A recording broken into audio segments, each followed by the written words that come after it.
Also, many note that in the second season, there is nothing even close to resembling the famous Wednesday dance.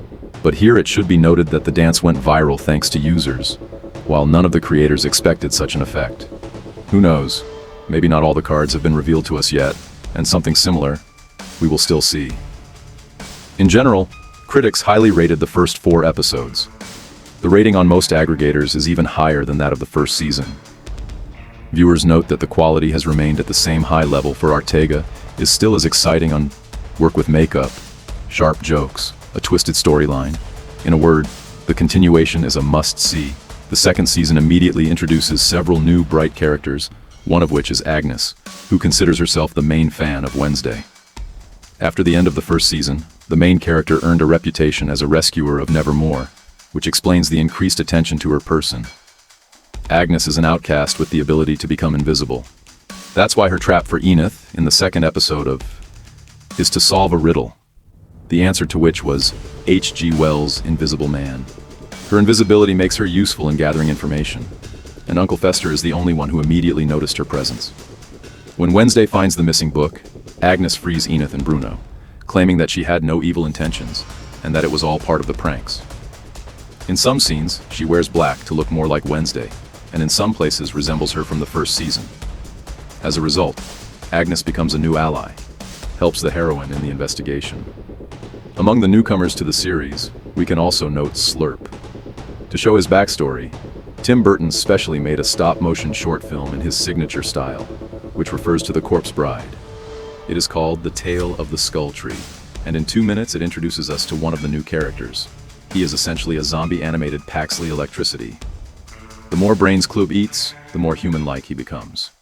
Here, by the way, you can see a reference to 2 popular horror films. From the 80s, Return of the Living Dead and Hellraiser.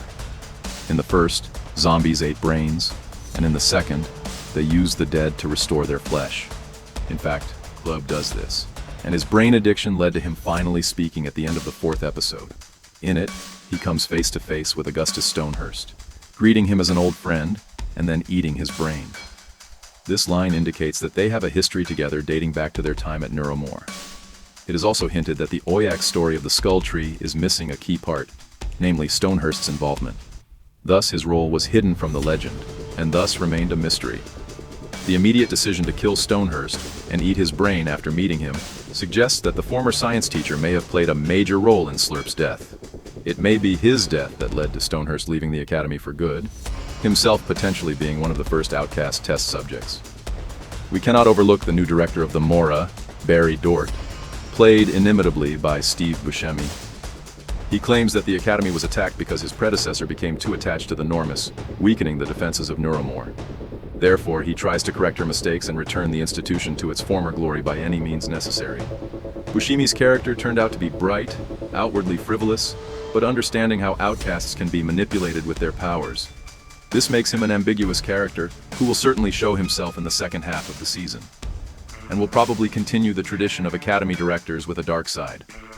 The sequel, as we were promised, devotes more time to the Addams family. Almost all of its members received equal screen time, including the younger brother, whose plot is still developing in the background. Only Gomez remains on the sidelines for now, and has not received a large plot role. We are also revealed intriguing details about Wednesday's mysterious aunt Ophelia. Uncle Fester said that Morticia's sister was once a patient at Willow Hill, but apparently escaped from there before he got there. Grandma Wednesday sent her daughter to an asylum after she was found screaming and crying in Nevermore for taking her precognitive powers too far. It is assumed that Ophelia went missing after the escape, and her whereabouts are still unknown, 20 years later. Morticia has been affected by the events, causing her and Wednesday to disagree on how to use their psychic powers. This conflict has created a family drama that has already led to Grandma Wednesday's appearance, but knowing Tim Burton and his way of dropping hints throughout the season, you can be sure that Ophelia's fate will not be left aside. Some suggest that she may also be somehow connected with Project Lois, but so far this is just speculation. Overall, it is nice to see that all the members of the Addams family have received full-fledged supporting roles. The second season also introduces a new villain, with whom not everything is clear yet, and we have probably already seen a reshuffle in the balance of power.